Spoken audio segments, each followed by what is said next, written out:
Hi, everybody. Today is going to be the last episode of the first season for this conversation series on animal justice and animal politics. It's gone so quickly, I cannot believe it. And today we are very, very lucky to have Christopher Carter and Lindgren Johnson with us to discuss about race, animality, and also Black veganism. Oh, I should say before we begin and so on, perhaps for those of you who don't know me, I am Pablo Pérez Castello, and I'm currently a research assistant at the Cambridge Center for Animal Rights Law. But well, yes, that's more or less what I wanted to say. We have quite a bit to cover, so I'm going just to go straight away to just get to know our speakers today a little bit. Lindgren and Christopher, welcome to the series. I'm very happy to have both of you. And I just wanted to ask you, for those members of the audience who don't know your work, whether you could tell us a little bit about your background, the kind of work you've done, where you are at the moment. Yes, that's pretty much it. Yeah, so thank you for having me, Pablo, and I'm really excited to participate in this conversation with both you and Lindgren. So my full title is Reverend Dr. Christopher Carter. I teach at the University of San Diego, Associate Professor of Theology and Religious Studies, and the Assistant Department Chair and Department Diversity Officer as well. I've been at USD for about 7 or 8 years. I can't remember. My area of focus, broadly speaking, is on issues of environmental justice and race. And so for me, that kind of builds in conversations around food and animality in the midst of those. And I do it through the lens of religion. In part, I would say I was drawn to religion because I come from a not only very religious community, but my target audience and most of my work kind of starts with the Black experience, and Black folks in America tend to be more religious, and religion is really helpful in making kind of arguments, particularly as it relates to these kinds of social justice issues. And so all my publications and my work tends to center around those particular kinds of areas of race, animality, food, and environmental justice through the lens of religion. So I'm Lindgren Johnson. I'm an assistant professor in the English department at the University of Virginia. And I guess I approached that, and I don't know if I may be anticipating your question, Christopher, but in thinking about my background, I was going to kind of talk a little bit about how I came to this field, thinking about animality and race, and specifically Blackness. And it's been interesting because I've had to kind of like sit down and like actually think through this self-consciously, like how did I get here?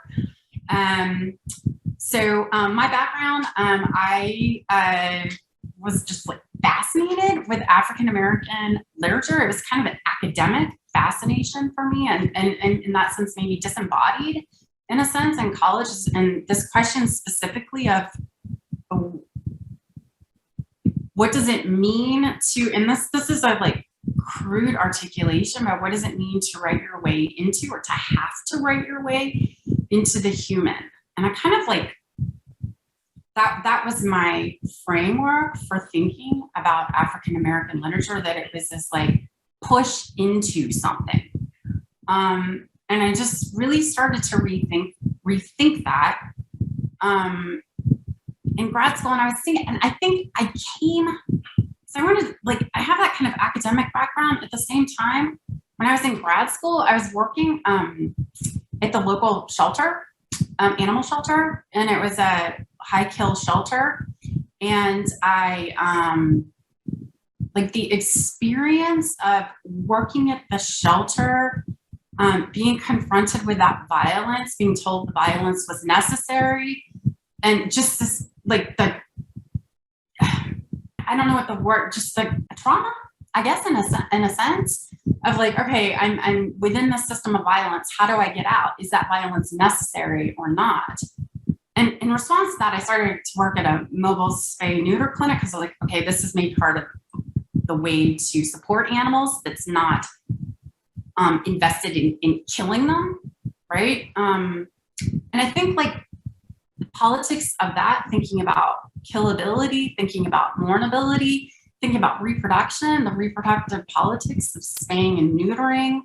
I worked on this mobile clinic where like 90% of the animals I assisted a vet, and was a school bus that had been like retrofitted, were female. So this question of like, what does it mean to be sterilizing other females, and is that an act of violence on my part or not? And wrestling with those questions, I think this sounds so maybe strange, but I think that all of that is then, I brought that back to my questions about Black literature and African American literature, and like, how can we be human in a way that's moving towards nonviolence? So Christopher, your question, really, I gave you a kind of different answer a couple of days ago. And I think I was trying to figure out, how can we live as humans I'll stop there. Excellent. I can see that you've been wrestling with Christopher's question all these days, and it's already there.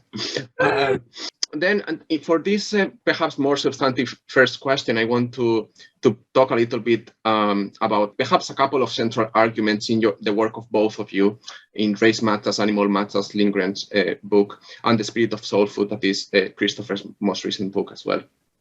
And in those works, both of you argue that people of color, especially Black people, are currently animalized, and that the animalization of Black people played a very important role in constructing the epistemic conditions to produce slavery and systemic racism, the kind of knowledge conditions to produce slavery. And you have also argued, both of you, that non-human animals are racialized, and that this is very important to understand why humans oppress non-human animals. I know that there is a lot in what I have just said, so could you please unpack all these insights, especially bearing in mind that maybe some members of our audience is the first time that they are kind of coming into this intersection between race and animality. Would you like me to go first, Lindgren, or would you like to go first?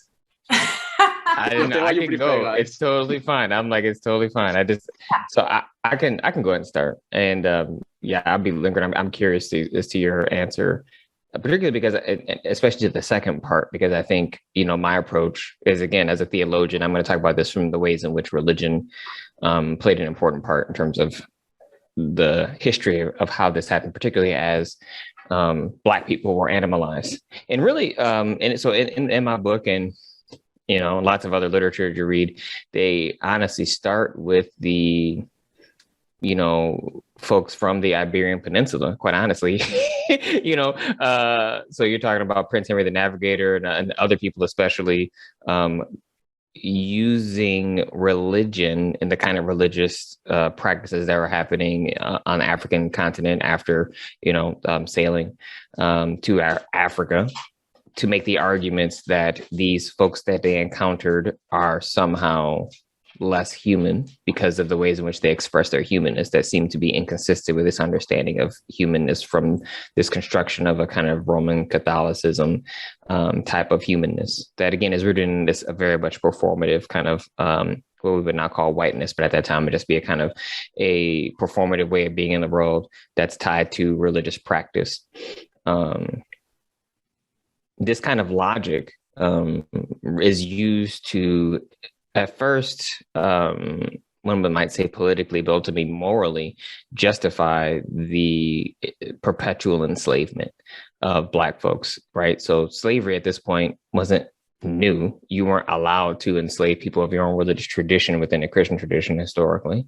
But it becomes a means to say, well, these folks, not only are they not Christian, but they're also not full human in the ways in which they're not as developed as we are, in the way we might consider developed in terms of the kind of Enlightenment perspective. And so religion, particularly Roman Catholicism, early Protestantism, becomes the mechanism by which they begin to justify the kind of,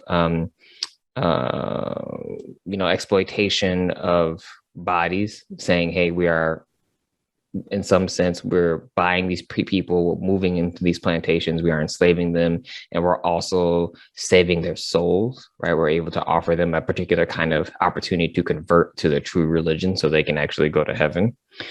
And also simultaneously saying that these folks are not, we are in a process of either humanizing them or allowing them to be the best version of a human they can be, because this is all they're really good for, right? Like, really is this kind of service and perpetual servitude tied to whiteness and white bodies. Now, the way so that's ancient, that's an older kind of narrative that leads us to today. The way I think people of color, particularly Black people, know this to be true today is the kind of language you hear when people of color or experience racist, like especially on large scale racism, or the ways in which people refer to people of color that are, behaving in ways inconsistent with white performativity. So by this, I mean, if you listen to the narratives by the police or by the conservatives, or even by some liberal whites relative to what happened when people protested in light of George Floyd and Ahmaud Arbery and Breonna Taylor, the language is the language of animality. It's these people are behaving like animals, acting like animals. They're looting, they're burning, they're tearing this stuff up. We have to protect our animals. Immigrants. Oh, we got to, the language of the Trump administration in America, especially, is this animalization of everything that's Latin American. They're coming over here. They're trying to rape our women and steal our stuff. It's all about this kind of animalization that, again, justifies a kind of hierarchical oppression. So the language of the animal is the favorite language of the colonizer. Like, it is the favorite language. And so what we see happen here is this tying of what it means to be human to the kind of performative notions of a certain kind of whiteness, a certain kind of, that's tied to heterosexism, that's tied to, so patriarchal construction, ableism, class dimensions are all at play. So this is, it begins to be tied to race, in as much as the idea that, again, justified this perpetual enslavement is that these people are not human in the same ways we are, right? They are not human in the same ways they are. They exhibit some characteristics of humanness and some characteristics of not. This especially gets exacerbated with the arguments of social Darwinism, right? This idea that this theory of evolution that says, oh, these people, like, they're just still becoming like us, right? And so this kind of idea of developmental great chain of being really kind of comes into place. And so that's how race fits into this animalization concept, and I agree with Af and Silco. They make this claim in their book Afroism, and Af builds on it in her latest work as well, that really, in this sense, the animal, as it's constructed as something that's outside of this realm of nature, that's outside the realm of the human, becomes the linchpin for race. Like, the ways in which human beings see themselves not as animals and actually outside of nature, because it's nature society binary that exists, right? And so Black people, animals, they're all in nature, but we're in society, right? And so they're able to use this binary where animals wrapped up in there to say, well, these folks, again, they aren't fully human. They're tied to animality in ways that white Europeans have evolved away from, right? And so in this sense, animal gets brought up in it with respect to the racialization of animals. It really is also rooted in this society, nature binary, right? That, the ways in which race has been moralized and normalized to justify the exploitation of these bodies, non-human nature gets wrapped up in it as well, because it is also being exploited in the same kinds of ways. And so really, I think probably a more accurate way of what I'm arguing is that the exploitation of non-human animals and non-human nature and the exploitation of human beings are all a part of the same kind of logics of oppression, right? It's literally the same logics of oppression. And it looks similar, even if the directions that people get there beginning wise are different, but it's all constructed around the same kinds of logics of power, of hierarchy, of performative humanness, of this nature society binary. So that's probably too much to say. I probably talked too long, gave a brief lecture, but Lindgren, I'm curious to what you have to say. Yeah, I mean, starting with the end of what you just said there, the same logics of oppression and power. Yeah, I agree. I just was taking notes while you were talking, and this, it's interesting. Like, I think both our works are interested in this process of like becoming human differently. It's not to say, it's not, and then, you know, one of the things we're going to talk about is anthropocentrism. It's not to attempt to like somehow remove ourselves from our humanness, which I think like this is something religious texts ask us to think about our humanness. So I'm excited to talk about that. So here we have a process of like, you said of humanizing them, and the humanizing them, like to become human is to move into violence. It's to, and that violence happens organically through these categories. Once you have these categories of animal and Black, and the way the two are related to one another, are mutually supporting and create violence. Like everyone is embedded in a world then that is founded on violence. So I think like this process of becoming here is a process of becoming violent, and I don't mean, I mean, like white people obviously, or this idea of whiteness is violence producing. It is then to, you know, the oppressed is also moved into a world that assumes violence as well. It doesn't mean that then, oh, the oppressed are enacting violence in the same ways, but like this violence is internalized. It's just, it's destroys. It panoramically destroys everyone. Like plants, I mean, right? Plants, animals, people, the environment. It's, yeah. Can I perhaps press a little bit? Because I think, Christopher, you talked quite a lot about, if you like, the animalization of Black people, but I'm not sure that it's as clear what does it mean to racialize animals, and why do you both argue that animals are racialized? Perhaps, Lindgren, you can say a little bit more about that? Yeah, so I think this idea to think about the ways that race depends on the category of, so that like, and not just race, I mean, that's maybe too broad here to think about Blackness and animality in this constant, they're intertwined, they're connected to one another. And at the same time, and this is maybe sounding too academic, at the same time that there is a kind of openness, sometimes they're very close, sometimes they're farther apart, but they're always related to one another. And there's always this, again, this assurance of violence. So it's a question of, and then of course you have like the human, the sociological category of the human, and like, what is the distance between the human?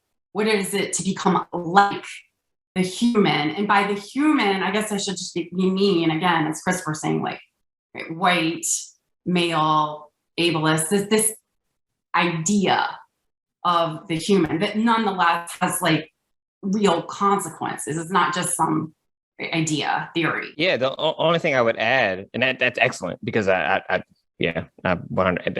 you have noted about violence is like, I'm like, yes, or as in my world, we might say preach, as people say where I come from, right? Like, this is very, very true. And so I'm like, yeah, that's what it is. In the current construction of what it means to be human. To add a little bit to the idea of how animals are racialized, it really is to preserve a particular kind of white supremacy, right? So animals are like get like on the tidal wave of, if we are going to have this society nature binary, right, that is used to preserve white supremacy to the extent that Black people and non-white people have to be caught up in nature, animals have to be in that. That's what Lindgren's saying. Like, so they are connected because of a white supremacist logic that needs them to be connected in order to maintain this distance from nature, right? To make sure that they have the power above nature, that they are, in this sense, godlike in creating their own worlds. So that's how they're racialized, because they have to be in order to preserve this particular kind of white supremacist power structure. Does that answer the question a little bit more, Pablo? Yes, yeah, it does indeed. Yes, thank you very much. That's super helpful what you both said. Also, I perhaps would like to add very briefly that because I've done a bit of work in the field of conservation biology, and as I'm sure both of you know, so non-human animals are often labeled as invasive species, as a pest, and this kind of language is very clearly charged with, nationalism, and it's clearly racist in the sense that even him and townspeople say, "Oh, immigrants are invading us, right? They are the outsiders who come here to steal our jobs and all these things." So, and we use that language to label non-human animals of certain species. So I think we see it there as well, playing this game of, still keeping them as outsiders, the ones who do not belong, the ones who are not native by opposition, right? So just to mention this, it's just a tiny detail, but it's pretty much in line with everything you said. Yes, so this next question, that is the one that I believe you wanted to discuss perhaps a bit in more depth, Lindgren. So one of the things that I've been very interested in is this notion of speciesism, which so the thing is that a dominant position in animal ethics, many animal ethicists think that the reason why humans discriminate against animals is basically because non-human animals are not members of the species Homo sapiens. And this, as I'm sure our listeners know, we usually call this speciesism. But both of you and also the sisters Afko and Silko have argued that, in truth, we should not really think that the reason to discriminate against non-human animals is a species. But a certain conception that you have already been touching on this, Lindgren, especially, of the human as, this white, able-bodied, rational man who is independent, civil, and so on. And this, of course, this idea of the human, I've already mentioned, right? It's very bound to whiteness. So this is, Lindgren, you've written a lot about this, and your work has influenced me a lot on this. You call this anthropocentrism, and Silko as well calls this anthropocentrism. So I just wanted to ask both of you whether you could sort of dig into these insights and into this thinking, because I believe it's very profound and very important. And still in animal ethics, I still see many thinkers that still use speciesism as the kind of axis to discriminate against animals. I don't know what's your position on that, whether you think as well that we should just drop the term and just think in terms of anthropocentrism and the human with this capital H, or we should keep both for some reason. I'm also interested on your view on these things. So yeah. This is one where I want you to go first, Lindgren, because in part because of the article you wrote with Sil, that to me has helped shape my understanding of this conversation. And so you have influenced me in this space. So I have an answer. Hopefully you feel comfortable going first. I apologize for putting you on the spot. So first of all, Sil was very generous, because I did not, I think she had Silko with me. This is Sil's writing. I just was trying to think along with her and talking things over with her. So I just don't want to, it's her work. And it was super fun to be with her. Just kind of talking stuff over. So anthropocentrism, speciesism. Yeah, I think and this is one of the things I'm along with Sil really interested in. When we're talking about anthropocentrism, what are we talking about? And I think Sil's argument in that recent essay is that anthropocentrism, so you can think about anthropocentrism is white, right? When we say anthropocentric, what we really mean is white, in this violence-producing whiteness that depends on it, right? It's not that blackness and animality are somehow out of this construction of humanity. This construction of humanity that is whiteness depends, right? I mean, it absolutely depends on blackness and animality and that linkage. So we can talk about anthropocentrism, I think, in that way. When we're saying anthropocentric, what we really mean is white. We can also talk about anthropocentrism in terms of and this was what I was getting at earlier with religious texts, I think, anthropocentric meaning, what is it to be human? What are we capable of as humans? And I think this is in part where Sil's work is going, that when we say the problem is anthropocentrism, the problem isn't that we think from a human lens, or that we have a human methodology. There is no other methodology to have. And here I'm talking about species, Yep. Human species, not whiteness. Like, we need to move away from whiteness. Oh, that's bad. Yeah. So what does it mean to recognize our limitations, our capacities as humans, and not attempt, and this is where I think post-humanist theory, I think, is very useful, that we don't have to move into this kind of like transcendence of our humanness, which is going down the wrong path. We can't transcend our humanness. And that can mean different things. Like, we can talk about that in terms of gender, in terms of race, but we also, like, I don't have to become an animal. I don't have to become like a dolphin, right? Like, we don't, and this moves into questions, I think, of the imagination and like, what does it mean to attempt to imagine the other? Which I think, and I've really been thinking a lot about imagination. I know, after our talk, Christopher. So I think that's where Syl is going, that this sense that like we need to somehow decenter ourselves from our own humanness is actually problematic. Yeah. So I'm just take this note down so I don't forget. So, winter. So I think that the challenge that confronts us when we're talking about speciesism as a concept, as a term, has so much currency. And so one of the challenges we have is that it helps people understand, because they can connect it to racism, sexism, blah, blah, blah, blah, right? Like, it's easy to make that connection easier, right? Especially for people who are already kind of folk who are thinking about exploitation, right? In the ways in which they've been marginalized, or the way they see marginalization. And so then this kind of way of explaining something makes sense. And so there's a way in which I can see why that term's appealing, especially to someone who, develops, especially to white men who develop this term, because it helps them understand something that perhaps they can't understand their own experience. And in white women too, white people in general, but particularly white men.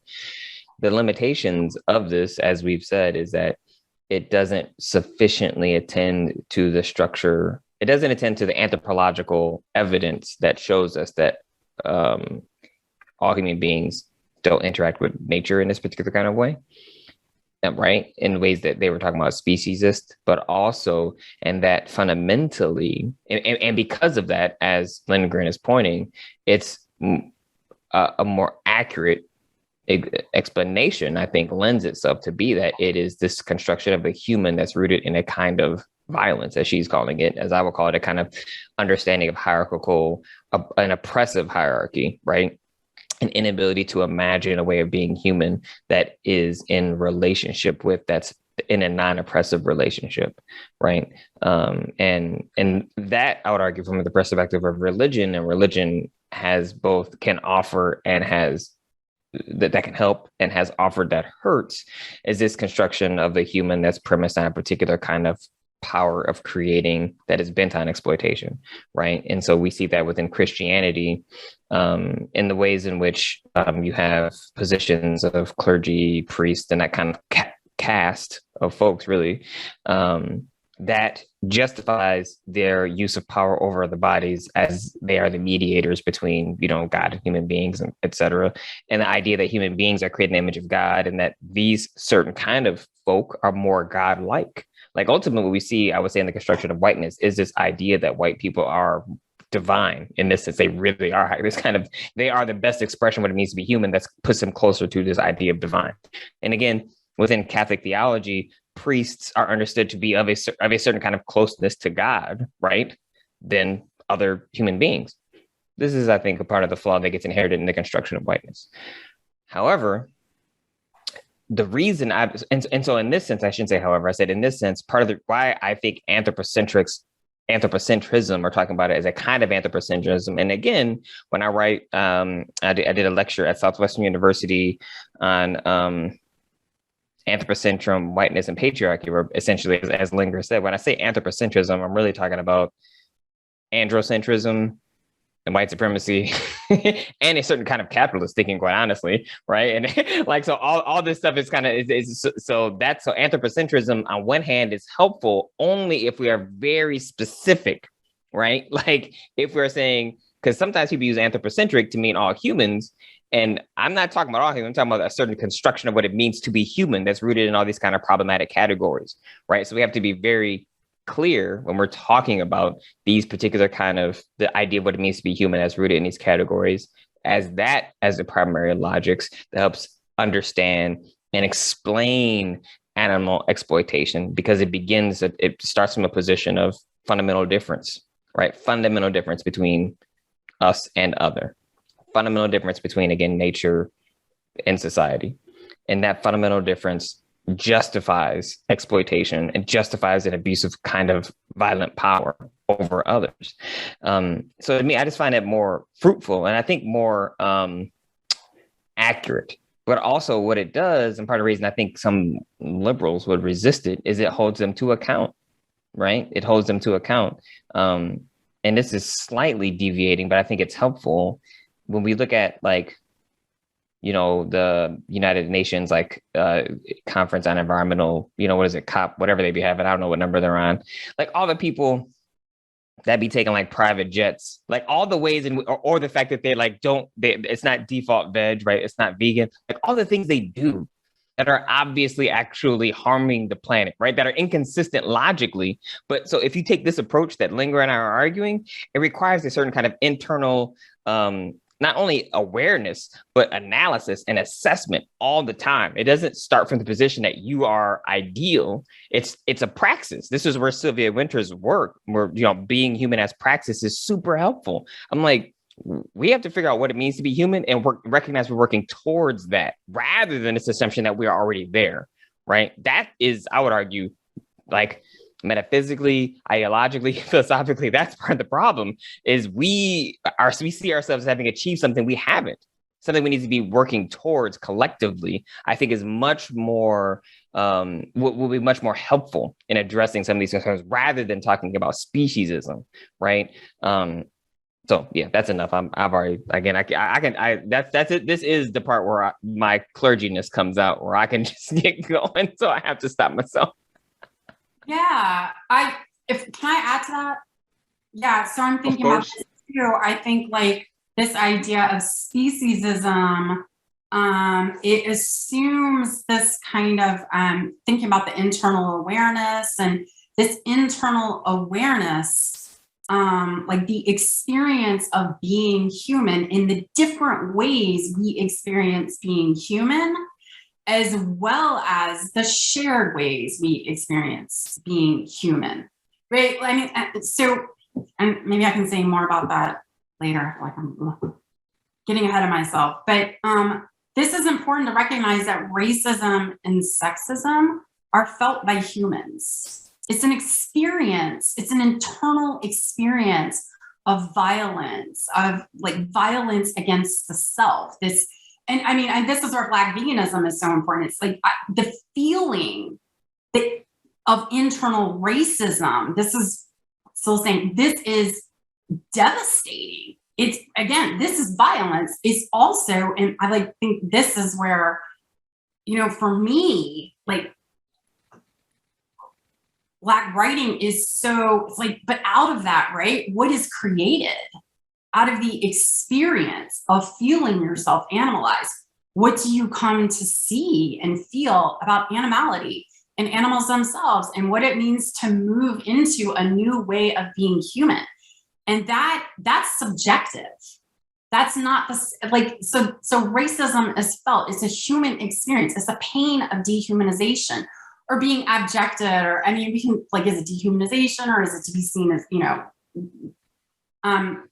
and, you know, similarly with sexism, speciesism is something that, you know, it's an idea we have. It's not something we necessarily, we don't experience it. So I guess this is where it's really important to realize that we need to, and I think like a lot of your work, Christopher, this, like, what is our experience of being alive? what is this internal awareness? If this is not just like speciesism is racism and sexism. No, it's not. And that's not to dismiss the violence against animals and say it doesn't matter. It does matter. And I'm not saying it matters less even. I'm not conceding anything regarding that. But it's different and it's experienced differently by different species. So to say like, oh, we have this thing, it misses, like if you think in that way, you miss the opportunity. I'm going to go with opportunity of Black veganism. I agree. Basically, speciesism allows you to dismiss the internal perspectives, the felt realities, the affective dimensions of trauma, right? Like it, and so like if you actually if you go at it from an anthropocentric perspective, that allows you to take the human seriously. It requires you to take seriously the experience of marginalized folks in ways in which, quite honestly, people in power don't want to or never have, right? Or have not been interested in trying.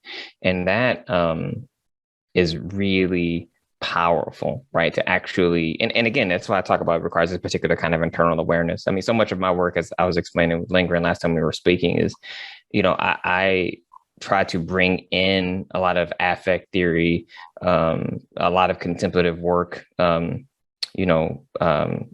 mysticism, because I think that's helpful for us to, I think what we miss often in this animal rights, animal space, and even environmental space is a kind of internal awareness of what's going on within us and why we're doing this work, which is part of the reason why I think Lindgren, you thought about the questions I were talking to you a few days ago over the weekend, because I asked you all questions about internal world stuff, because this would left me so curious reading your work, and I tend to be more upfront with that. So yeah, anyway. Yeah, I was thinking about your questions and I was like, okay, where did I become conscious? I think this may sound, oh, maybe I shouldn't say. Where did I become conscious of white supremacy? I think it's like, it was at the animal shelter, where it's just, right? It's like being told, oh no, this is the way the world works. Oh no, you don't want to, and like, I didn't, and feeling that like, wait a second, this is the way the world works. I don't know that the world has to work that way. And that just like exhaustion of being told, this is the mature way to be. This is the right way to be. This is like to think differently, to feel differently, is to like be removed from any kind of social relationship with other humans. And I think like that's where like this idea, and I don't mean to say like all shelters are bad. I'm not trying to dismiss or say, well, animal shelters, that's white supremacy. I think the idea of the humane, though, and this construct of the humane, which accommodates violence, it asks us to think about how can we be violent in a softer way, is white supremacy. That's it. And it's like, how is that white supremacy? That's white supremacy. White supremacy, and again, it goes back to like, it produces violence, and it produces a violence that disciplines you to believe in it. It produces a violence that feels right, that we've grown accustomed to think that it feels right. There is something, I'm like, I want to write this article with you about finding white supremacy in animal shelter. I'm like, damn, that's good. Like, that is great. It feels right, or you want it to feel right. Yeah. Right? Because if it doesn't feel right, where the hell are you going to go? You're a freak.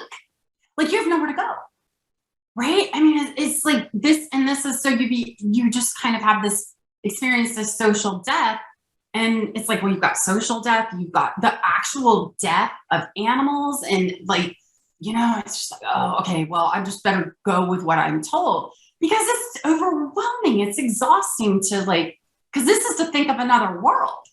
This is like to like create a whole other way of thinking and being in a world that like I think this is, what we're trying to, I think like Black veganism is about trying to create a world that doesn't assume violence, that doesn't make you question, right, a struggle towards nonviolence. Even knowing that it's, not really maybe entirely possible, which is another thing I'm really interested in. Like, like this is not, veganism is not nonviolent. it's trying. It's aspirational. It's not pure. I couldn't agree more. And just to think with you a little bit together about this, because the issue of speciesism and anthropocentrism, I have thought about it quite a bit, but I had never thought about this more, I don't know how do you put it, the erasure perhaps of this affective experience, the internal aspect of it. And I was thinking about it in these terms. So there is, there has been a lot of critique of speciesism in part as well because of the issue of analogy, right? So we Peter Singh said and Richard Wright, speciesism is like sexism, is like racism, and so on. And then came people like Kledgin Kim and others, and yourself, Lindgren and Silko, and you, Christopher, and many other people, who said, well, in reality, if one thinks about it, racism and blackness are interconstituted. So if one is like the other, one cannot really understand how these two are constituting each other, right? We don't have the possibility epistemically to analyze that, which is intersectionality as well. That's the kind of work that intersectional scholars from Crenshaw and everybody were trying to think of. So from that point of view, speciesism doesn't help us at all, because it tells us speciesism is X, racism is Y, sexism is Z, and these are just, they are just like each other, but they are not constituting each other. So that's where I think anthropocentrism is incredibly helpful, because it tells us we are all constituted by this concept of the human. It's in us, and that concept of the human is white, it's a civil being, it's a man, rational, all these things.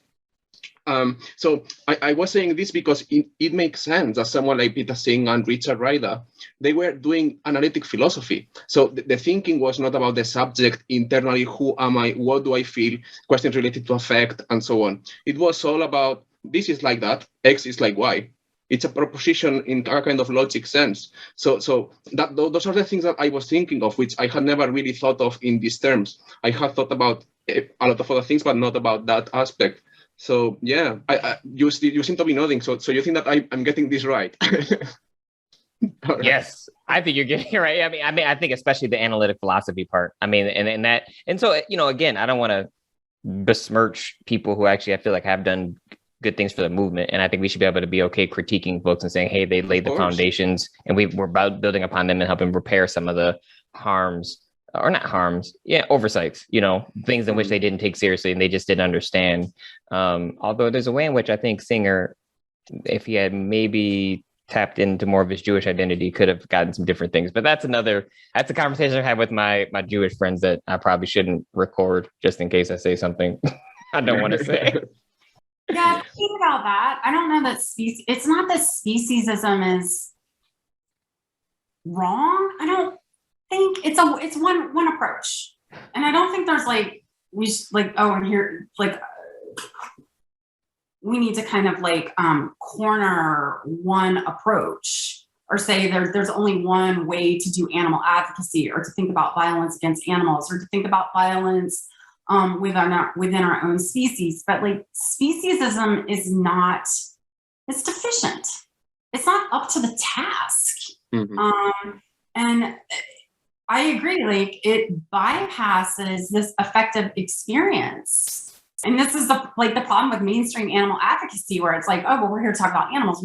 We're not here to talk about these other forms of violence. We're not here to talk about race or racism. But you just miss the entire, you've left out, I don't want to say everyone who matters. You've bypassed this ethical, and I'm spiritual, it's beyond resource, but hopefully y'all. I'm not sure that I would agree in this in the sense that I've come to be inclined to just say we need to get rid of speciesism, because Manisha Deka and Matthew Kalarka, one of the things they say that I really like is that they both say, look, if one looks at history, it is just factually wrong that the reason why humans have discriminated against other than human animals is that they were not of the species Homo sapiens. Because we saw and we see that discrimination was directed against those who deviated from this paradigmatic human person who is white, able-bodied, and so on. That's why we had slavery. That's why we had, sexism, patriarchy, historically, and so on. So speciesism cannot account for that. So if it cannot, and it's not the true reason why, or so it seems to me, why discrimination has been directed against non-human animals, people with cognitive disabilities, and indigenous peoples, and so many others. It just begins to seem to me, okay, so then what space can speciesism have? So in what sense can this notion be helpful to analyze oppression, right? Which is really what the concept is for. Maybe you're right, Lindgren, and there is a space for it, but I'm in a kind of a skeptical position at the moment, at least, with all the literature I've been reading, then the issue of analogy as well, that is very linked with this as well. But Benedicte Boissegon has done very good work on that, also with Afrodog. But I don't know. I mean, maybe we do. I'm Christopher, like, there's been a lot of work done here, and I don't know, like, to just, maybe it is. We just need to say this is like, we just need to get rid of it. I think. Sure, I'm really not sure. I think I would say it's limited, and I would use it only from a pedagogical perspective, Pablo. Like, so I think if again, my class is on animal ethics or animals and religion, like, I think in that sense, it's useful to help people to as a scaffold to build knowledge. Right. Yeah. And I think that is helpful. Right. Because I can imagine using that language to my son as he gets older. My son's 3, to help him understand something, but that ultimately knowing I'm going to build on that. Right. And that's, I like to, personally, pedagogically, I like to do that, to help my students learn something, dismantle what I just taught them to build onto something else.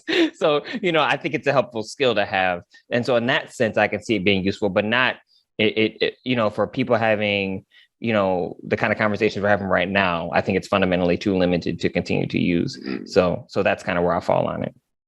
I think you've convinced me. I like that, Christopher. Thank you very much for that. Let me have to move on, because we've been with this question for a while, which I'm very happy about. We were saying about trying to have a kind of genuine conversation. I think we are getting there. I'm very happy about it. So we've already mentioned AFCO and CIRCO. The next question is a little bit about this.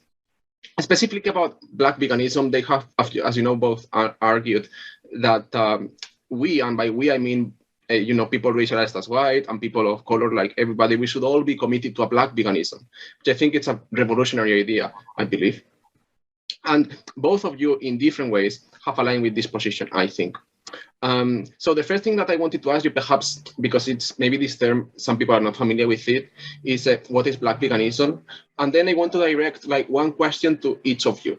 So to you, Christopher, I wanted to ask you that, because you have advanced in your recent book, The Spirit of Soul Food, you've advanced this idea that what you call soul food is in many ways close to Black veganism. You kind of draw on this idea. So I wanted to know what is distinctive about a soul food ethic, and also what is its relationship to Black veganism, if you could discuss these ideas. And then to you, Lindgren, that, as you know, we've also were talking about before, what is this being white? We were having this chat.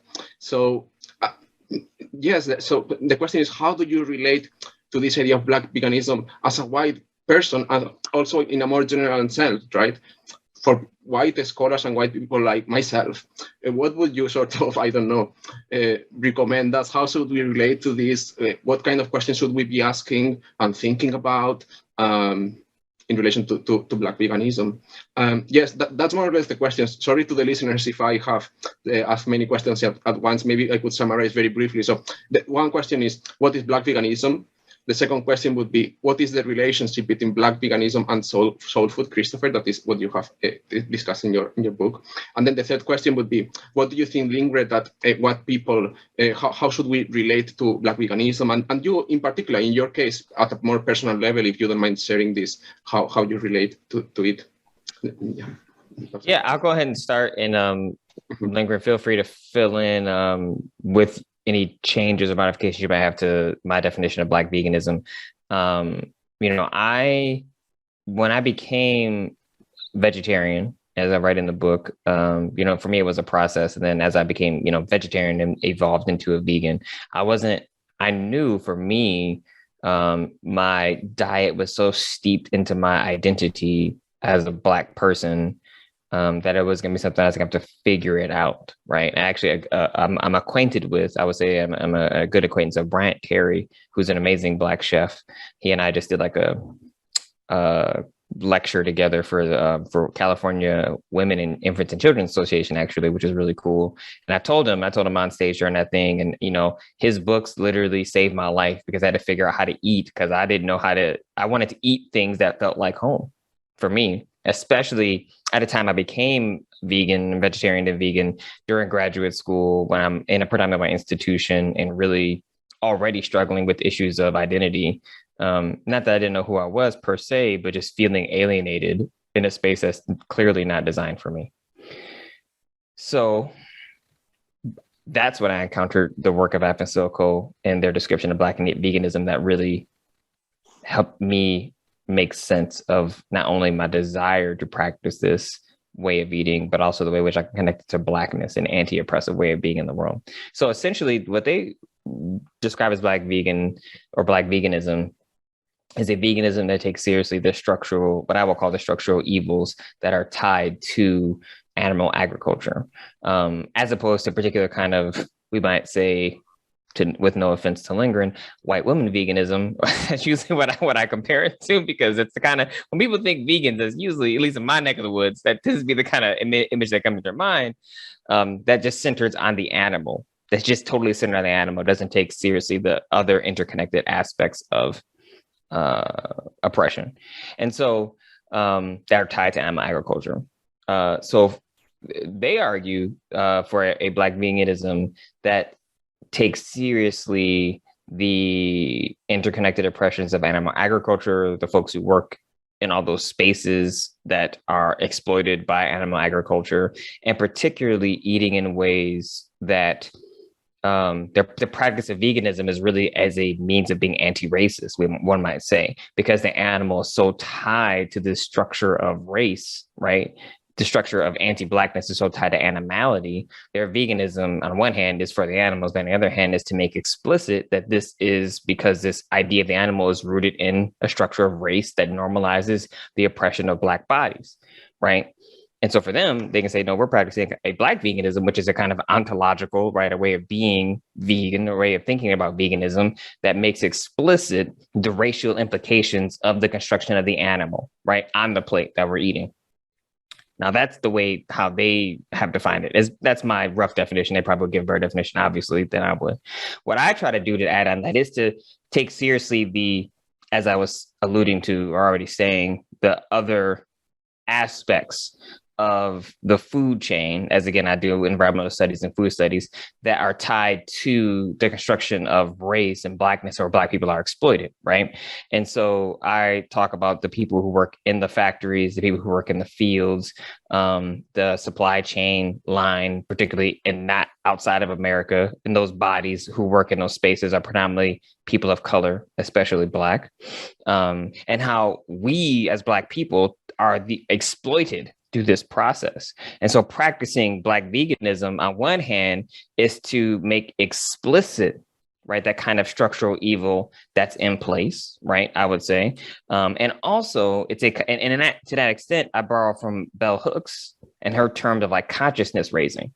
So for me, it is a kind of helping folks understand that we eat this way, not just because we want to do it for the animals, not just that we want to be clear about the ways in which animal agriculture and animality is tied to Blackness, but also because we want to be in solidarity with those who are oppressed. Right. And so how can we continue to eat in ways that cause us to be conscious of the intersectional dynamics of oppression that exist around us? So that's how I define Black veganism. I tie it to soul food because, as I argue in the book, and I make the case for, soul food really has been about the preservation and promotion of Black communities. Like whether it be from what we might call soul food that emerges out of West Africa to the southeastern United States, it's about how Black communities can both survive and thrive and maintain a sense of identity, connection, and culture, right? It's as much about certain foods as it is about that kind of affective dimensions of how it feels. As I said, like when I became a vegan, I wanted to eat in ways that felt like home. And so that feeds our soul. So soul food can be associated with certain foods, but at its core is, again, I think it's about foods that preserve and promote Black community. And so in this sense, it's never been fixed. And having family that lived in Louisiana, that one part immigrated from Spain, as I told you, another part are from Mississippi that are come from West Africa. Like my experience of what we call soul food is different from my mother's side and my father's side of the family. Because even though they one's in Mississippi, one's in Louisiana, the roots of their foods are different. Yet it's both about preservation and promotion of culture and identity, right? And so what I argue is that if we want to take soul food seriously, or not even take it seriously, I argue that soul food as an idea still has the kind of cultural resonance that should be evolved to include and be a part of it, I argue, Black veganism. Because if soul food is about the preservation and promotion of community, Black veganism also is in alignment with that particular approach. It takes seriously the structural evils that harm Black people. And this is the best of soul food, I would argue. But where some folks may disagree and differ is I talk about Black veganism as a kind of aspiration, in part because what Lindgren said, like there is no pure land, right? And that's very Buddhist. Like there is no way of being in the world that is nonviolent. Like that's just, it is entropy, right? We're all dying. We live on each other, right? Like life feeds on life, as Howard Thurman says. This is just a part of what it means to be alive.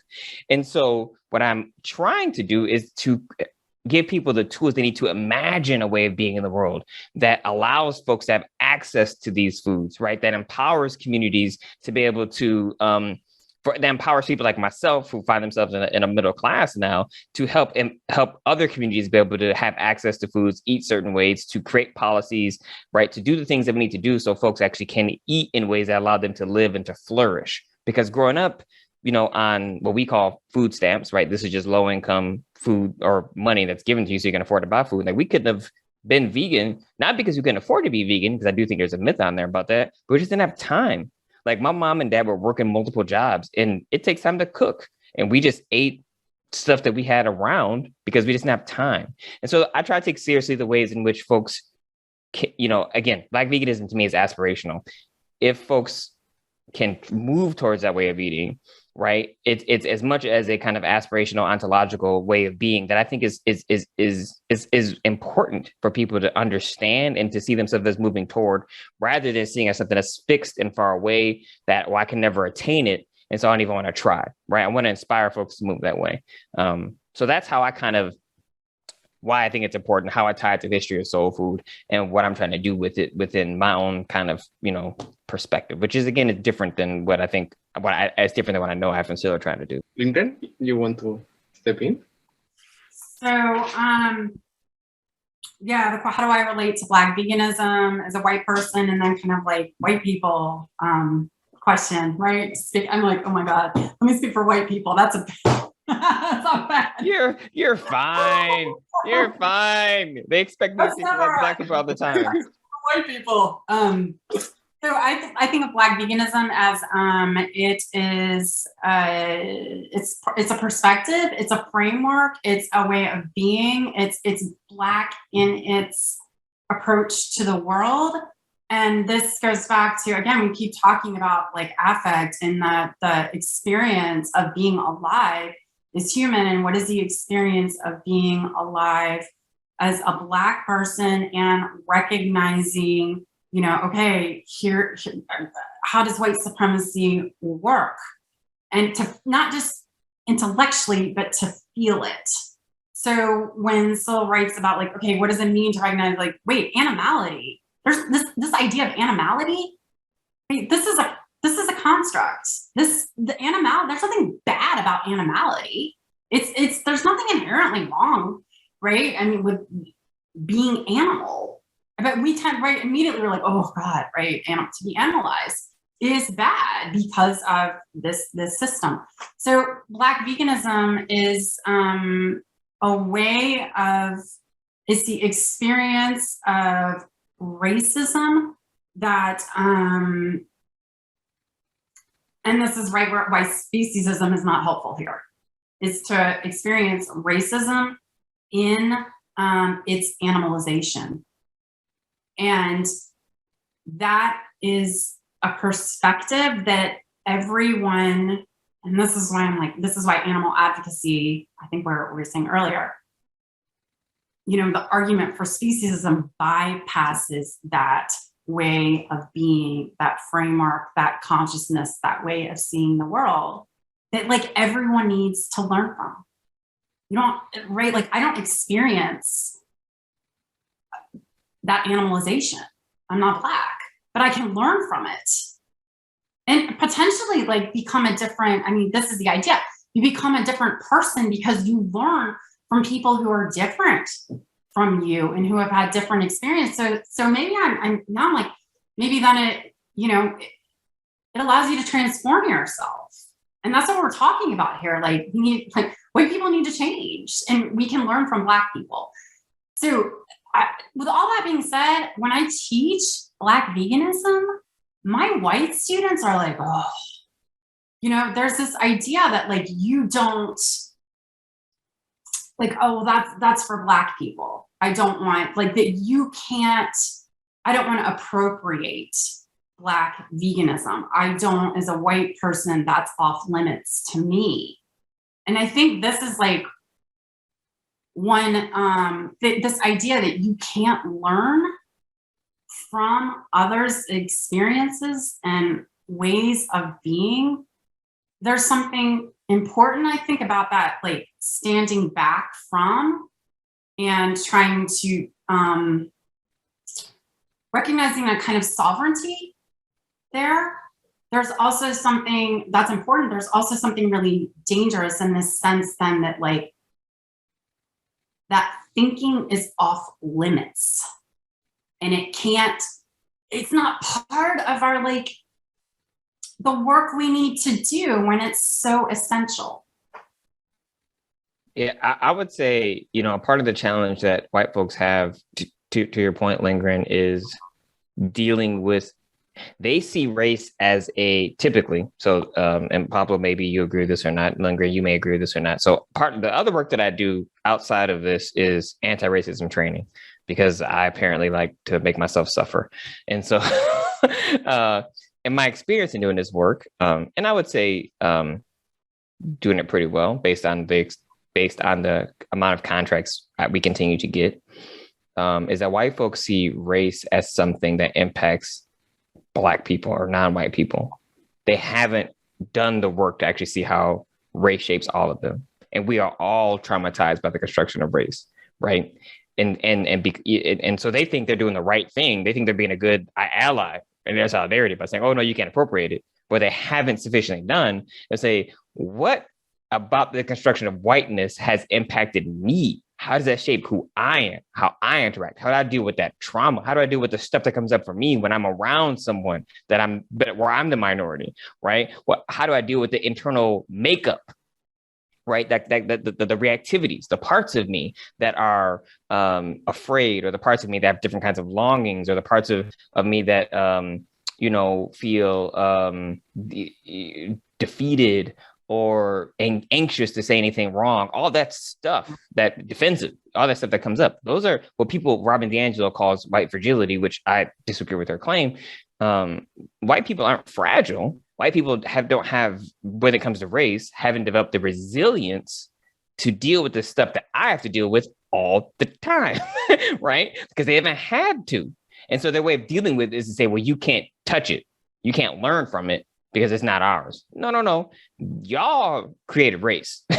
Like y'all created. And so I'm like, so now it's important for you to actually deal with your own stuff that comes up when we engage the material, to learn from it in a way that doesn't appropriate it. And it's very possible, but only if you've done the work to understand how race has impacted you.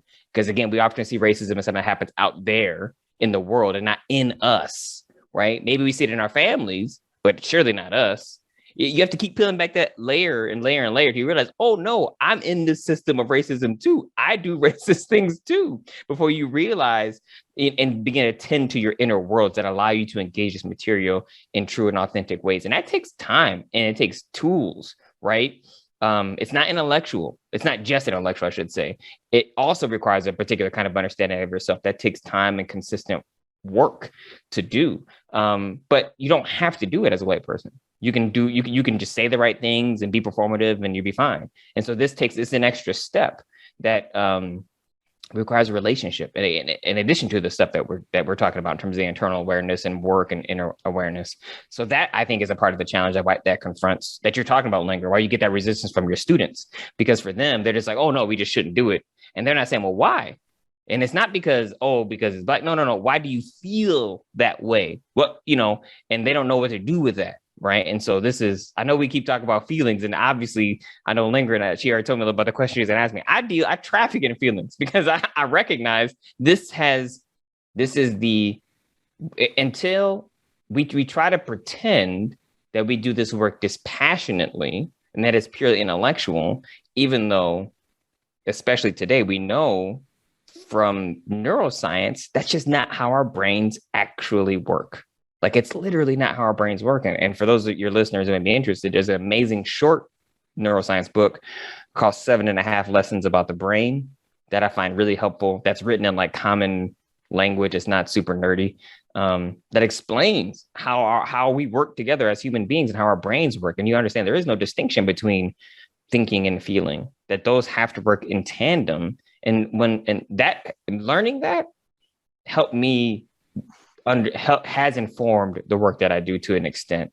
And I learned that in part, I was pushed to learn this by having friends who were in the military who dealing with PTSD, because it really helps you understand how folks with PTSD create a social reality that allows them to still feel like they're at war, even though it's not the real world. Right. And so that's how I got down this path and really, oh no, this is really helpful for everything else too. Just so it wasn't like I was just reading neuroscience for fun, right?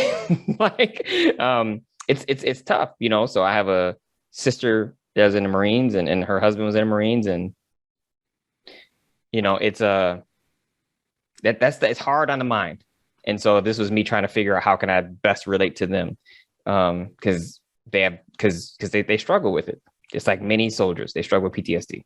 Which is making me think then that this is where what you're saying, Christopher, is this is a deflection, right? This supposedly like, oh, what, Black sovereignty, I respected culture, I would never appropriate, blah, blah, blah. Which like good intentions, and I'm like, good intentions, I don't know about good intentions. Okay, good intentions, but like I think there's an attempt, like right, like people don't know what to do. But it's ultimately a deflection, and it's a deflection from, just think about what you said about PTSD and trauma, and like the trauma of colonialism that again like affects all of us. It's a deflection from the fact that I'm gonna like push this a little bit. We're at war. Like we're at war with one another. We're at war. I agree. I'm like, I agree. I'm like, yep. I mean that's appropriate language given the stakes. Like thinking about, like the war against animals, indigenous water laws work, and that, but like we're also at war with one another, and we don't see it, or we feel it and we don't want to feel it, and so it moves into this performance, right? Of like, oh, what's the right thing to say? What's the like? I don't want to.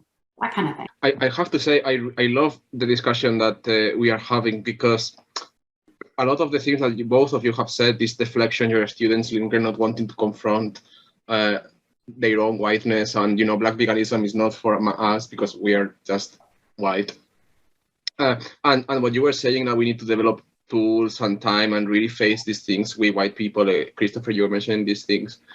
Again, I couldn't help it but go back to the speciesism, anthropocentrism discussion we had before, because that's why, to me, anthropocentrism makes so much sense. Because if that's the center of analysis, then your subjectivity must be, it cannot not be interpolated, right? The human is in you, it constitutes you, and that is what racializes you as white. And then you have, in a way, I mean, of course, we do have it, but in a way, one doesn't have a choice. One needs to self-deconstruct. One needs to deconstruct oneself, one's whiteness, one's privilege, because, and that could never happen if the kind of axis of analysis, if the center is speciesism. We can very easily deflect and do kind of rational work. The logic is outside me, and so on. So I love everything that you said. Yes, it's very interesting as well to see how internal all the discussion is, and how feminist I think it's this discussion, how centered on effect on the self, on doing work. The idea this is a praxis. We need to do this every day. We need to question ourselves. And this also reminded me, we had a conversation, the previous conversation to this one, with 3 Maori writers. And one thing that shocked me was that they explicitly acknowledge each other all the time. So they would say something like, I acknowledge you, Lindgren, or I acknowledge you, Christopher. And that, because there is this question of what is it to be white? And Western, I think, in some way. And I was thinking, I've never done that in my life or witnessed anything like that. I had to just relate, talk, encounter a different culture in which this practice is an everyday life practice that they do all the time, to kind of think, oh, there are people who acknowledge each other explicitly, who, and their actions and so on. And in our case, we perhaps are much more quicker to just, and also with neoliberalism, right? We don't have time for acknowledging each other, acknowledging what we do, respecting each other, trying to very consciously respect each other, and so on. So anyways, just some things as well that I continue to think, what does it mean to be white? And that was one thing that recently I thought of. So now, just before we end, as you know, that this is what Lindgren and Christopher have been referring to all the time, because they had a chat before this one. They are super committed speakers who meet before we have this conversation. And one of the things that I said to them when I sent them the questions that I wanted to ask was to ask each other a question, to each of you. So Lindgren, if you can ask a question to Christopher, and then the other way around. This is what Lindgren has been thinking of and wrestling with and dwelling on for all the weekend. So I feel very curious. What is this question, Christopher? Can you tell us? No, I mean, I told Christopher when we met, I was going to ask him about compassion in his book. So I guess the kind of like big picture question here. So one of the things we were talking about the academic world, and I mean, just how kind of like flat I think the academic world often feels, at least for me. I mean, it feels like it's just this like obsession with the intellect. And so, okay, Black veganism, in the ways you define Black veganism, is concerned with structural oppression and categories that produce violence. And in this sense, it feels like a very secular approach to violence. And this is where I'm like, I don't like evil. I'm like, what is evil? I mean, I was thinking about this, like, what is evil? Is evil different than violence? Is it, is there a distinction between the two? Moving into my question about compassion. So it seems like your book is really concerned with, all right, like, what is an anti-oppressive methodology? How do we think non-violently and create structures that don't organically produce violence, at the same time that it's very concerned with compassion and sympathy and what Jesus is teaching? So part of me is like, I was like, gosh, maybe I've kind of like bought into this idea that if we get rid of structural oppression, like we don't have to worry about compassion. We don't have to worry about sympathy. So that's kind of where my mind was going in reading your book, and its emphasis really on both compassion and this changing these systems. Does that make sense? No, it makes perfect sense. I'm gonna think a little bit about the other question you asked. Is evil different than violence? I think so, actually. I'm gonna answer this question first, because I was like, wow, that's a really fascinating question. Well, I think violence is the outcome of evil. I guess what I'm trying to say. That's how I would describe it. When I'm thinking about evil, I'm thinking more about a kind of logics or epistemic foundations that normalize violent behavior.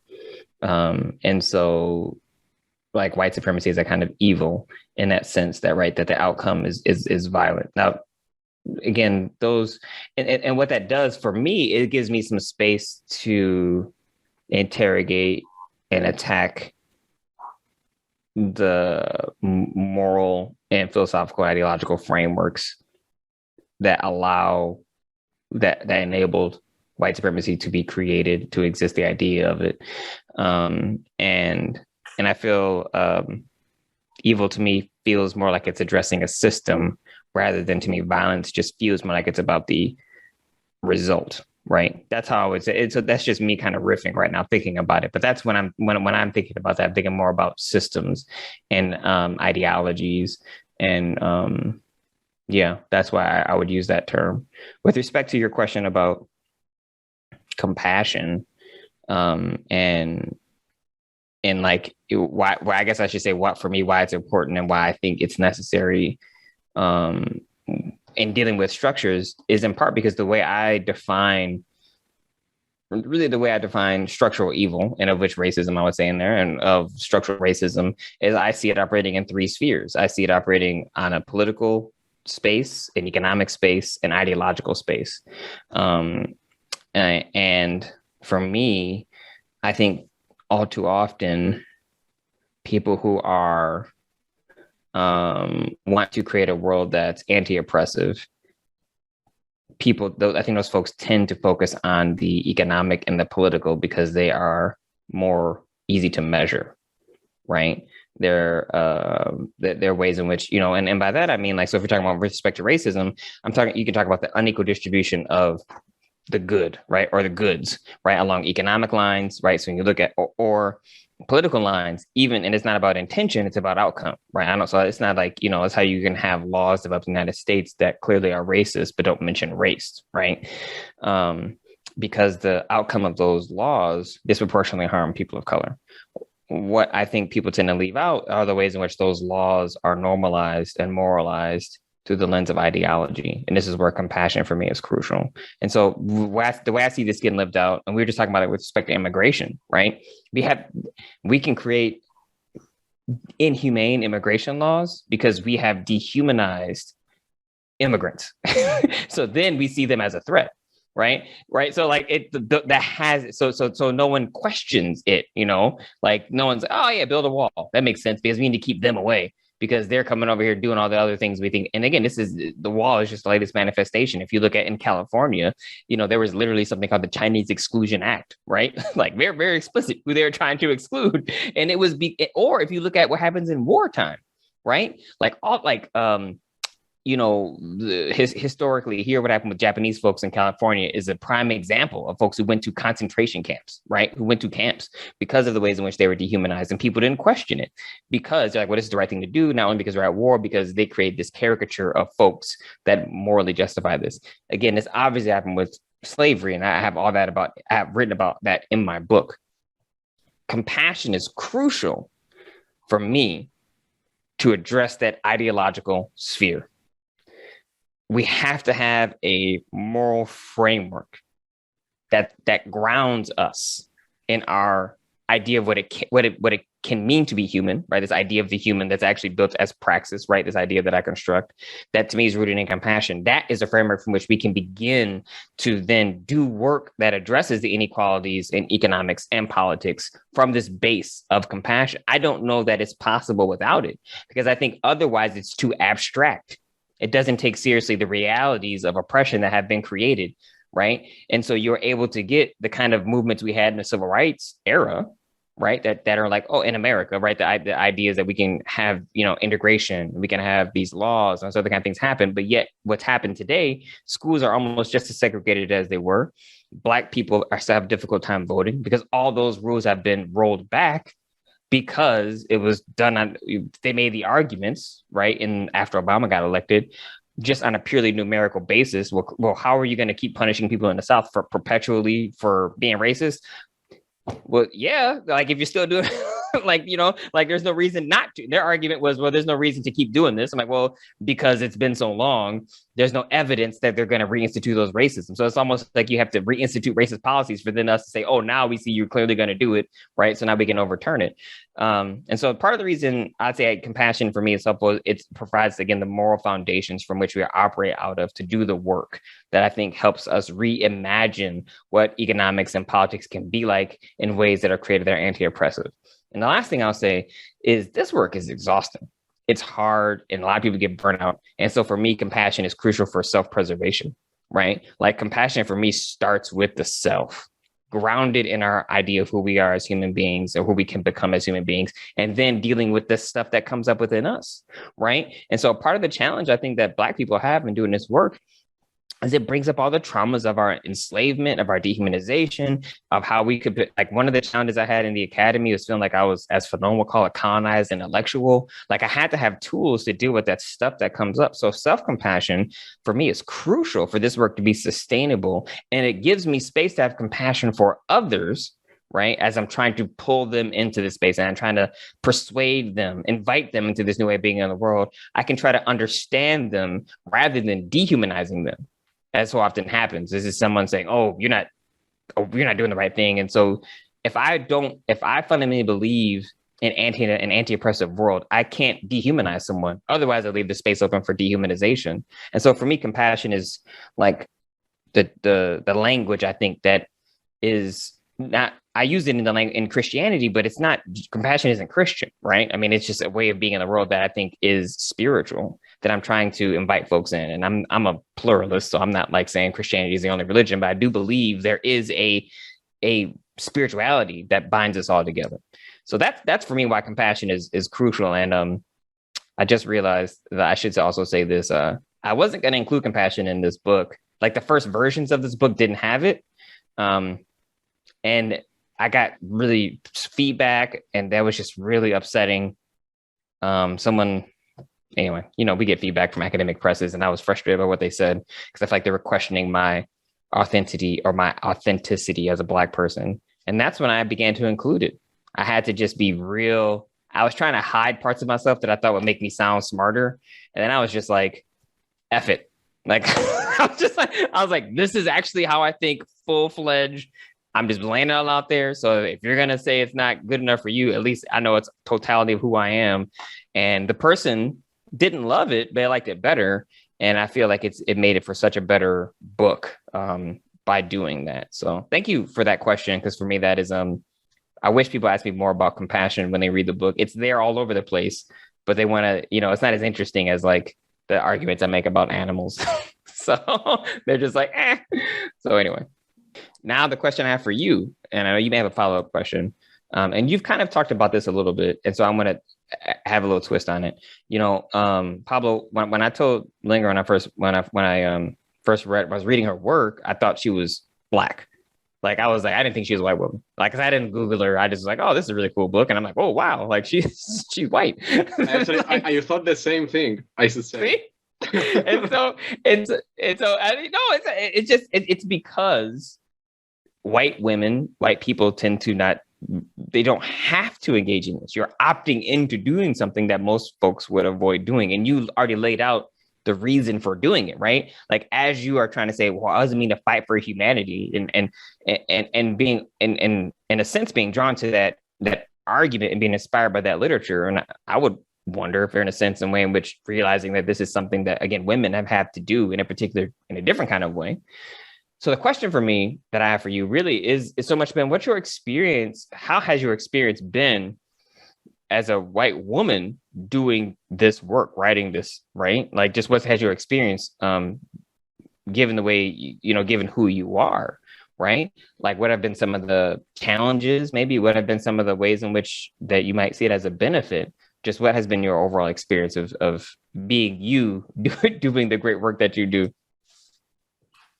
Well, I mean, I can go back, like, before you got here for a conversation, I was telling Pablo, I'm so nervous. I'm just like so nervous because it is like, it's nerve-wracking because like, I don't want to say the wrong thing.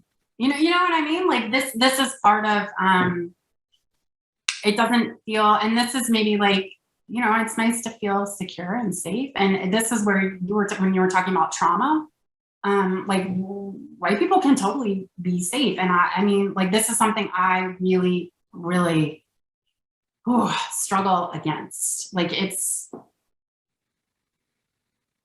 I don't know, this is like, and this is when I'm talking about the academic world, it's not a space that like fosters vulnerability in thinking, which then it's you say the right thing. You say what you're supposed, and like we all know what we're supposed to say. I know what I'm supposed to say.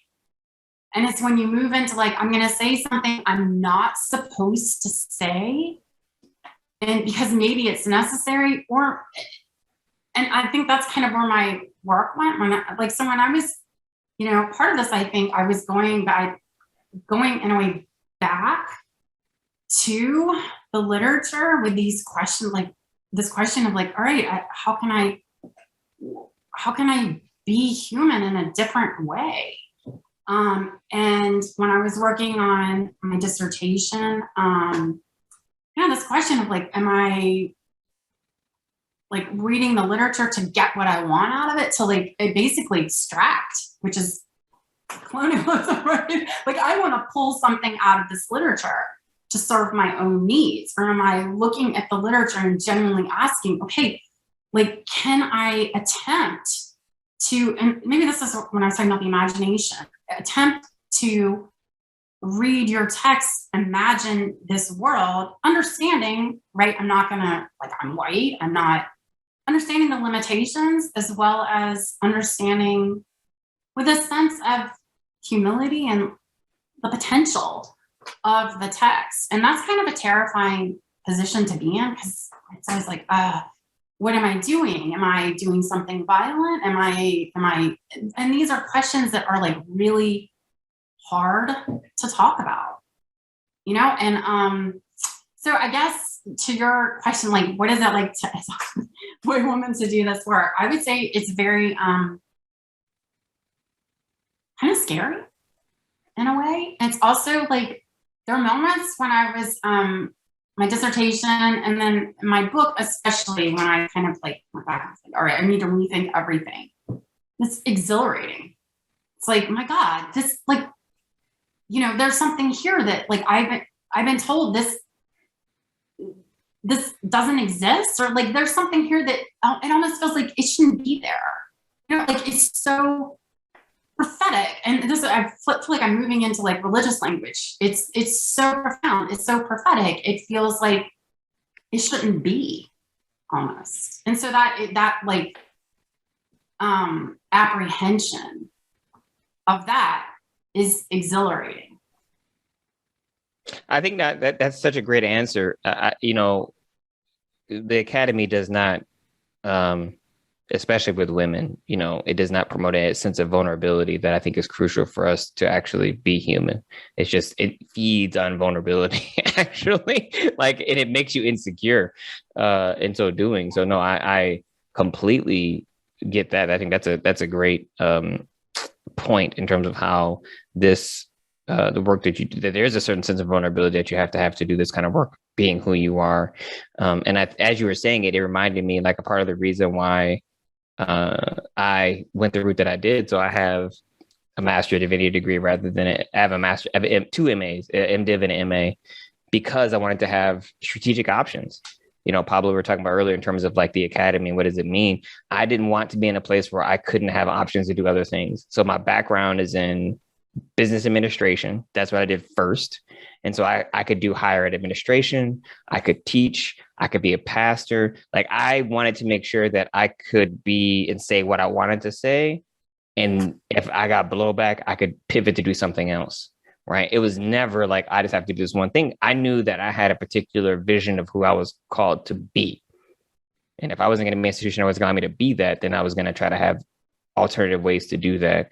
And so essentially, as you were talking, it reminded me the ways in which I was trying to be very strategic about my career or my career options, so that I could be vulnerable and say the things that might come out kind of wrong, but be more right than wrong, and allow me to grow, and feel my way around, because this is new terrain and it is exciting. When I first read Marjorie Spiegel's A Dreaded Comparison, it clicked.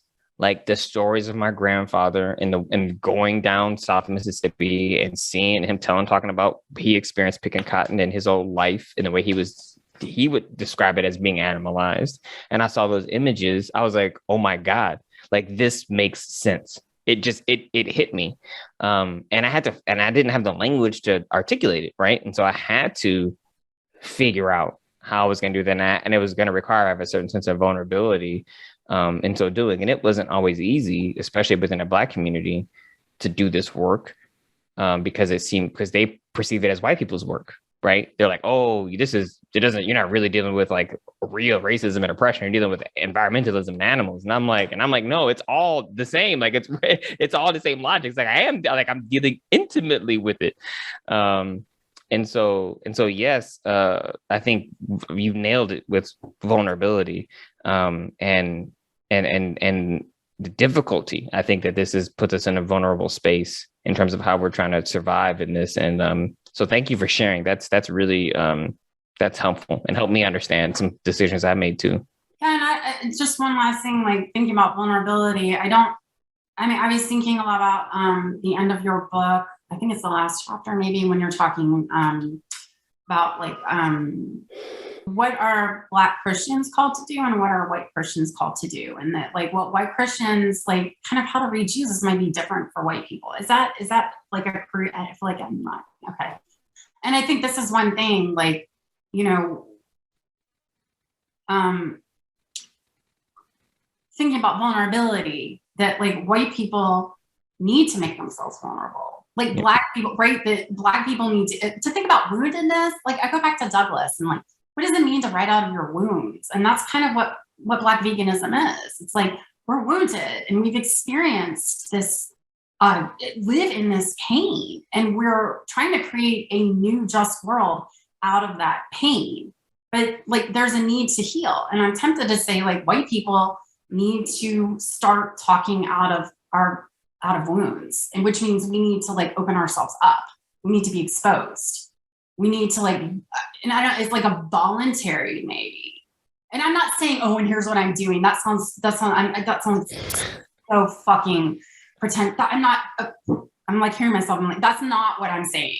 Like most of the time, but in reading that conclusion, I was like, wait, that's really interesting that like white Christians are called, we need to expose ourselves, which may be painful. It reminds me of one book that's been so helpful for me as a white person doing this work is Coetzee's The Lives of Animals, and thinking about Elizabeth Costello and her woundedness when she's like, I'm speaking out of my woundedness, and her just to me, incomprehensible attempt to communicate with people and to, have y'all read The Lives of Animals? Okay. You know, the scene at dinner when it's like all this polite speech and it's about souls. And someone's like, oh, well, you know, I assume you do this work, like you're out of moral conviction. She's like, no, I just do it. I'm doing it to save my soul. And I think there's something like she's trying to save her soul in creating a new world that is simultaneously wounding. No, that totally makes sense. And that kind of, I hear what you're saying with respect to white folks too, in terms of I am asking white folks to be open, and not to the extent to recognize that, oh, I'm this victim in this system, right? But to recognize the complicit nature of yourself in the system, the structure that's been created and that you have been racialized, and what does that mean for how you understand yourself relative to others, right? That takes actual inner work and deep soul work, and particularly with the vision of who you want to be. And so, yeah, no, I think that's 100% what I'm asking. And it's also very, very difficult because, again, as I said earlier, these aren't the kinds of conversations white people have, but it's not the tools that white people tend to get from their family members, right? I think another helpful book in this regard is White Racial Frame by Joe Fegan. He really talks about how there's a frame of reference that you have that you really have to unlearn, right? And I go back to compassion being as a tool to help you relearn a way of being human that is anti-oppressive. So, Pablo, I feel like we've had a very good conversation in terms of what you were talking about. This has been amazing. I'm super happy with, thank you very much, I was going to say, for asking each other these two wonderful questions and for your answers as well, and for being so open to say so much that is personal. You know, everything is personal in a way, but you know what I mean.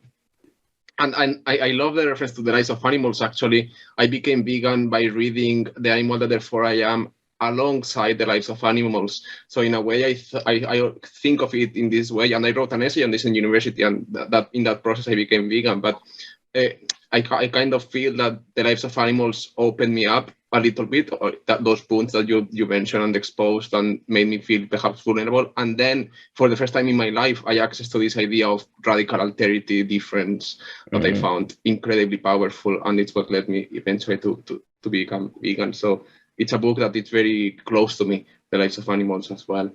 And just briefly, if you don't mind sharing a little bit about the work that you are doing now and what comes next as well, for in terms of your work, and then we can perhaps close it there. So I am on sabbatical this year. I was awarded the Graves Award from Pomona College for excellence in humanities teaching and yada, yada, yada. Some things I probably should be more proud of. I'm super proud of that. Just forget.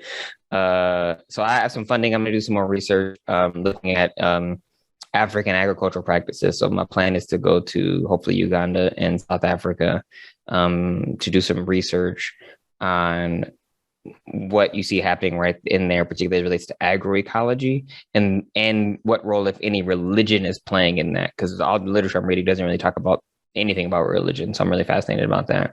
I also am editing a volume called The Business of Farming. And I'm looking at kind of the history. So this is from a Christian perspective, kind of the history of contemporary farming and what does it mean for us to develop a kind of ethic of farming today as people of faith. What does that look like for us to take seriously in that work? And then I have an idea for a fiction book that I'm not going to totally share, but the next things I want to do that actually is a book length project after my experiences I was telling y'all about writing this book was I need to do something that's more creative. I felt like my book is pretty accessible, but I want to do something that's even that's just made for general audience. It's totally something I've never done before, but I think given the fact that I work at a church and preach every Sunday, I'm always speaking to regular people, right? Like that's actually, I feel like I'm a very practical theologian in that sense. And so I'm excited to really do something totally different and venture into fiction and see what happens. So I have lots of ideas. I also have a 3-year-old. So I don't know, this may be my work for the next 3 years, but these are the ideas I'm working on. Lindgren, yes. And you, what are you up to? Yeah, I don't have anything as formal or organized. I'm kind of in this swirl of like, so one of the things that's been so great, I mean, like, you know, writing Race Matters, Animal Matters was really kind of like isolating. I was like, what am I doing? Kind of thing. And so meeting people like Syl and Christopher and Jeannie Marie has been awesome. And moving into that kind of like just talking with people, collaborating on ideas and thinking together and kind of moving out of this, you know, like, am I going to be smart enough? Am I going to be that kind of mindset, I would say, has been really exciting for me. So the stuff on anthropocentrism that we talked about earlier is something I'm interested in. I'm also really interested in this new field of vegan theory and the Quinn and Westwood book, Thinking Veganism. I don't know if y'all heard that. It's great, which is really moving into like thinking veganism is thinking nonviolence. So that's something I've been really interested in. I created a new class called Vegan Writing, which is essentially non-violent writing this last year. So I've put a lot of energy into that. And then I'm also working at the University of Virginia on a dissection campaign. That's a whole other topic of conversation. But so working with students in their animal advocacy and, you know, kind of think about how do we bring the conversation we've had here into animal advocacy, focusing on animals. I mean, like this campaign's obviously focusing on animals, yet is very like thinking about what is the discourse of science? What is the violence? What does it mean to produce knowledge by way of, you know, opening bodies? And that gets into gender and all kinds of stuff. So yeah, I kind of a like swirl of stuff. And we have the article that we're going to write about white supremacy and I would love that. And I'm like, is that when you're saying that about I really shelter? hope you write that, guys. I was like, oh, this awesome.